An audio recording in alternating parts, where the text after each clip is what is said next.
आज मैं बना रही हूँ छोटे वाले सफ़ेद बैंगन की एक बहुत ही मज़ेदार रेसिपी जो दिखने में तो बहुत सिंपल है लेकिन खाने में है सुपर टेस्टी। क्योंकि रोज वाले मसालों के साथ ही बैंगन को हमने इस तरीके से कुक किया है कि इसका खाने का स्वाद बहुत ही बढ़ जाता है। मैं नूतन दत्त और आपका स्वागत है नॉट जस्ट किचन में। तो चलिए शुरू करते हैं आज की मज़ेदार रेसिपी। बैंगन तो आपने कई बार खाए होंगे लेकिन आज जो हम व्हाइट बैंगन बना रहे हैं ना, वो खाने के बाद आपको भी लगेगा कि अरे बैंगन भी कभी-कभी हमें वीआईपी फील करा सकता है। मैंने 500 ग्राम सफेद वाले छोटे देसी बैंगन लिए हैं। इन बैंगन को मैंने बहुत अच्छे से धोकर साफ कर लिया है और ये बैंगन जो होते हैं ये खाने में बहुत सॉफ्ट होते हैं, तो इसलिए जब इसे हम काटेंगे ना तो इसका डंठल हम साथ में रखेंगे। तो बस इसे मैंने इस तरीके से लंबाई में आधा काट लिया है डंठल के साथ। इन बैंगनों को हम कट तो दे रहे हैं लेकिन घबराइए मत, ये हम इसलिए दे रहे हैं कि बैंगन गुस्सा होकर अपना भरता ना बना ले।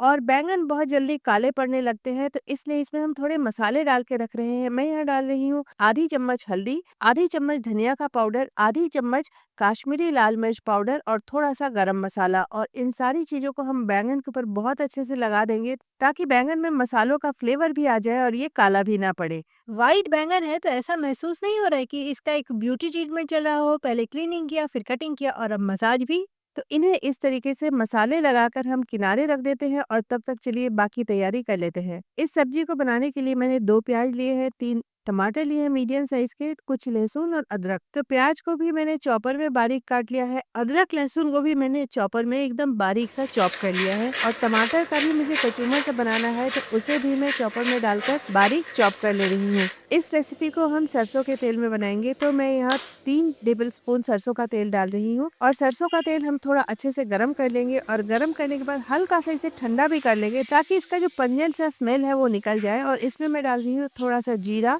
और थोड़ी सी अजवाइन। रिसेंटली मेरे एक सब्सक्राइबर ने मुझे अजवाइन यूज़ करने की सलाह दी थी और उसके बाद मैं काफ़ी रेसिपीज़ में अजवाइन यूज़ करती ही हूँ।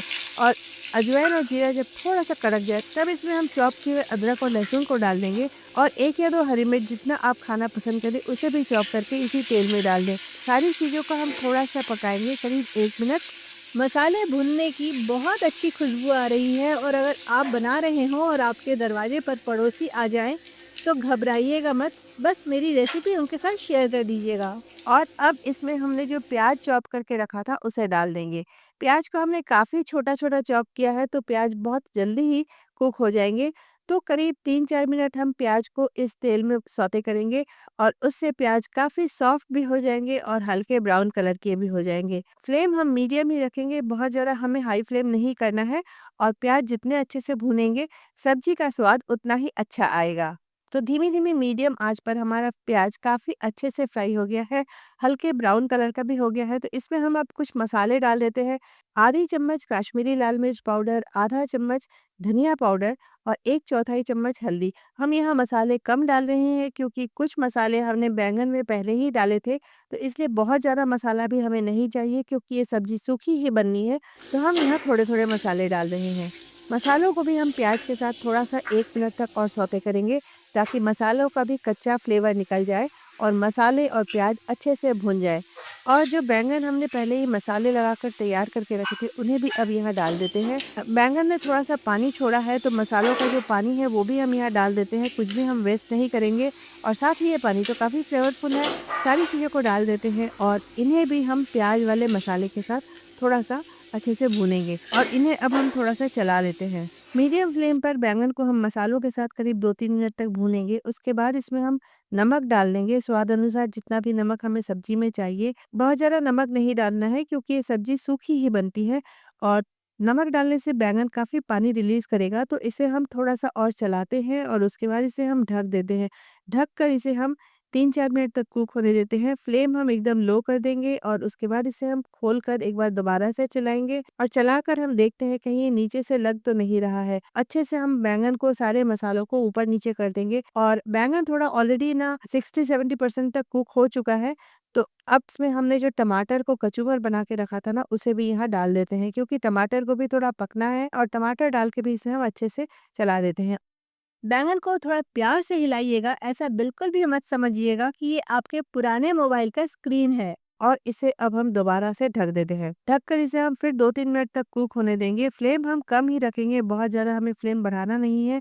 इसे खोलकर एक बार और हम चेक कर लेते हैं। देखिए काफ़ी पानी नीचे दिख रहा है, क्योंकि टमाटर ने भी पानी रिलीज़ किया है, बैंगन ने भी पानी रिलीज़ किया है, तो हमें ऊपर से एडिशनल पानी डालने की बिल्कुल भी ज़रूरत नहीं। लो फ्लेम पे इसे हमें धीरे-धीरे कुक करना है जब तक कि बैंगन पूरी तरह से गल ना जाए। इसे हम एक बार दोबारा ढक देते हैं और थोड़ा-सा इसे और होने देते हैं और खोलकर एक बार और देखते हैं। बैंगन ने सारे मसाले अच्छे से सोख लिए हैं, बिल्कुल वैसे ही जैसे हम सेल में ना 50% ऑफ वाली चीज़ों को फटाफट उठा लेते हैं। हमारी सब्ज़ी अब ऑलमोस्ट हो गई है, इसमें अब हमें एडिशनल कुछ नहीं डालना है, बस इसे हमें तब तक कुक करना है जब तक कि बैंगन पूरी तरह से सॉफ्ट ना हो जाए।